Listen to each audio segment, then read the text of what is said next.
Alright, so Roblox has done a new update and they have enabled games to be 17 plus. So they've actually enabled this update. You might have heard about it before, but now it is out. And we're going to be looking at that today and what they've announced.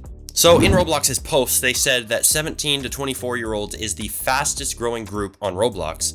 And in 2022, people over 17 made up 38% of the daily active users on Roblox.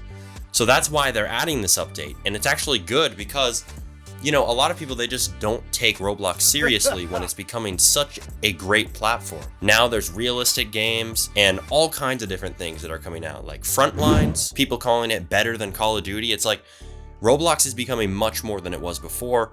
And I think that this update is going to be good because people are going to take it more seriously. It's going to become an even bigger platform. It's already like the biggest, technically, if you count it as a game, even though it's a platform, it's the biggest game in the world. In this new update, they're going to allow some intense violence, realistic blood, some crude humor, romantic themes, and unplayable gambling content or presence of alcohol in Roblox games, which is pretty crazy. So this might be an opportunity for some of you to make this type of game because there's not going to be that many right off the bat. But the thing is, they're rolling this out slowly. So it sounds like some of these things, like gambling, they might actually make it so that that is playable eventually. But right now, it's only like you see like in the background, maybe some characters are playing like poker or something. So yeah, I don't know about you guys. I might be messing around with making some 17 plus games. If you're 17 plus, you can go ahead and mess around with this. There might be a big opportunity on Roblox. And if you're new to development, I mean, it's better than ever to get into it. There's going to be millions of new players. Click the video on screen right now to go ahead and learn exactly how to use Roblox Studio and get into development. And by the end, you'll know exactly how to build. And then at the end, I'll show you exactly where to learn how to script. See you there.